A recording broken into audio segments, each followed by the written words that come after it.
আজকে আমাদের কৃষ্ণনগর পুলিশ ডিস্ট্রিক্টের উদ্যোগে আরটিও নদিয়ার জয়েন্ট কোঅপারেশনে আমাদের এসপি সাহেবের নির্দেশে আমরা এখানে একটা ড্রাইভিং লাইসেন্স মেলা করছি।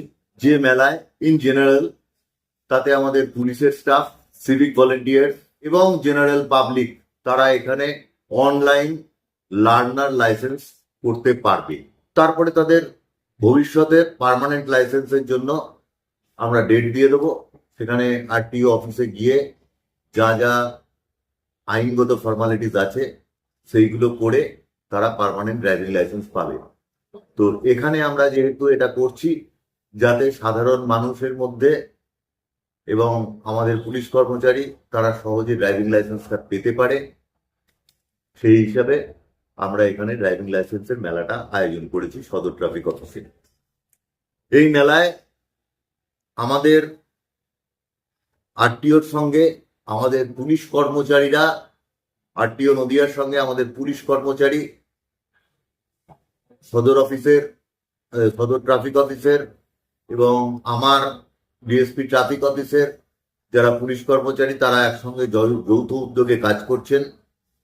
তারা অনলাইন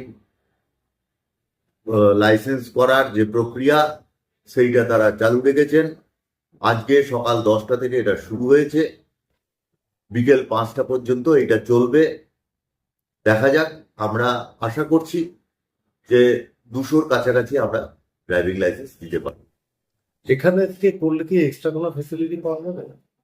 এখানের থেকে করলে এক্সট্রা কোনো ফেসিলিটি বলতে আপনাকে আরটিও অফিসে আজকের দিনের জন্য যেতে হচ্ছে না, কিন্তু এখানে আরটিও অফিসে গেলে হয়তো সারাদিনে একটা লোকের একটা লাইসেন্স হয়। সেখানে আমরা আজকে আরটিও অফিসে পুরো স্টাফটাকে আমরা এখানে নিয়ে এসে আমরা 200 লোকের অন্তত দিতে পারছি, যেটা আরটিও অফিসে গেলে হয়তো সারাদিনে 5-7 জনের করতে পারবো। সেখানে আমরা 200 লোককেই পরিষেবাটা দিতে পারছি। আর আরটি অফিসে গেলে যে দালাল চক্রটা রয়েছে, যেখানে প্রচুর পরিমাণ টাকা নেওয়া হয় বলে অনেকে অভিযোগ করে, এখানে কি নেওয়া হচ্ছে? এখানে আমাদের কোনো রকম কোনো পয়সা নেওয়া হচ্ছে না, কোনো প্রায় নয়। 240 টাকা যেটা সরকারি ফিজ, সেইটা অনলাইনে আরটিও নদিয়ার যে অনলাইন অ্যাকাউন্ট আছে সেই অ্যাকাউন্টে ট্রান্সফার করতে হবে। এখানে কোনো ক্যাশের ব্যাপার নেই। 240 টাকা, এটা আপনারা দেখে নেবেন, এটা গভর্নমেন্ট রেভিনিউ। এই গভর্নমেন্ট রেভিনিউ আমরা যেটা ডিস্ট্রিক্ট কালেক্টরের ফান্ডে, সেটা আমরা 240 টাকা অনলাইন যারা অ্যাপ্লিকেশন করবেন তারা অনলাইন জমা করবেন।